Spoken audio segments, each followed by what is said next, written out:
Bir neçə gündür sosial media vasitəsilə ölkə gündəmində ən çox müzakirə olunan söküntü məsələsinin bəzi pərdə arxası məqamları üzə çıxır. Qabağını naves yoxdur. Navesin qabağını tikmişəm ki, yağış içəri vurmur. Qanunsuz tikili deyirsiniz, mən razı başlayam. Yaxşı, başa düşdüm. Xeyr, elə bir şey olmayıb, hansı ki bizə xəbərdarlıq olunsun ki, siz burada tikinti eləməyin. Elə bir şey yoxdur. Sabunçu rayonu Bakıxanov qəsəbəsi Bəşir Bünyatov küçəsi 12M ünvanında yerləşən qeyri-yaşayış sahəsi ətrafında yaranmış vəziyyətlə bağlı təzadlı fikirlər, yeni məlumatlar, təksib olunmayan faktlar var.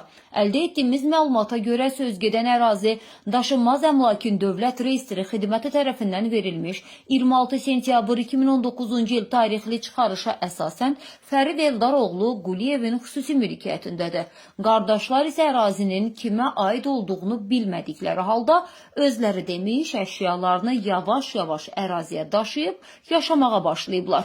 Elə oldu ki, biz gəldik kirədə yaşadıq, sonra bir ev aldıq Bakıxanovdan. O evdə yandı. Yəni ev yandı. Başladım ki, burada ev var. Yəni yavaş-yavaş əşyalarını gətirdim, qoydum, başladım yaşamağa. Burada maraqlı bir sual ortaya çıxır. Əgər dedikləri kimi 2017-ci ildə onlara məxsus ev yanıbsa, niyə öz doğma həyətyanı sahələrində yanmış evin yerində ev tikməyib, başqasının mülkiyyətində olan ərazini zəbt edib yaşamaq üçün gecəqondu tikiblər? Rəsmi açıqlamada qeyd olunur ki, Zərdab rayon sakinləri Mahir və Tahir Abüzəroğlu Zalıqlar sözgedən ünvanda qeyri-yaşayış sahəsinin həyətyanı hissəsini zəbt edərək qanunsuz tikinti işləri aparıblar. İddialara görə onlara dəfələrlə xəbərdarlıq edilməsinə baxmayaraq tikinti dayandırılmayıb və ərazi boşaldılmayıb. Qardaşlar isə onlara heç bir xəbərdarlığın edilmədiyini iddia edirlər. Əldə etdiyimiz görüntülər isə tam əksini deyir. Rəsmi şəkildə göndərilən xəbərdarlıq məktubları məhəl qoyulmadan cırılıb, atılıb. Məlumata əsasən sonradan Azərbaycan Respublikasının Fövqəladə Hallar Nazirliyinin Tikintidə Təhlükəsizliyə Nəzarət Dövlət Agentliyi, Şəhərsalma və Arxitektura Komitəsi, Əmlak Məsələləri Dövlət Xidməti, Sabunçu rayon Polis İdarəsi və digər aidiyyatı qurumların iştirakı ilə həmin tikinti sökülüb. Eyni zamanda televiziya kanallarının birinin hazırladığı xəbərdə qardaşlar müsahibə zamanı bildiriblər ki, ev sökülən zaman onlara məxsus bütün əşyalar dağıdılıb.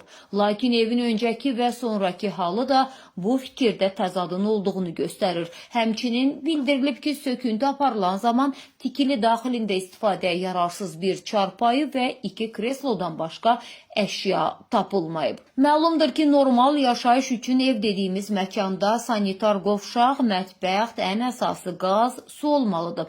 Lakin sökülən tikilidə yaşayış üçün zəruri şərait, sanitar qovşağı, mətbəxt, içməli su və kanalizasiya xətti olmayıb. Bir sözlə, zəbt olunub qanunsuz tikinti aparan qardaşların illərdir biz bu evdə yaşayırıq dedikləri ərazi kənardan toyuq hininə bənzəyir.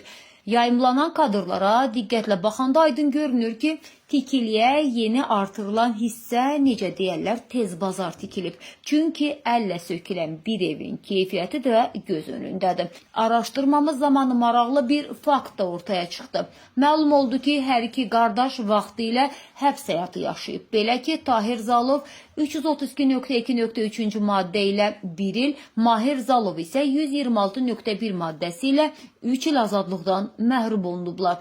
Ev sökülən zaman həyat yoldaşının evdə olduğunu deyən qardaşın isə ilk evliliyindən olan fiziki qüsurlu 2 övladından imtina etdiyi də iddialar arasındadır.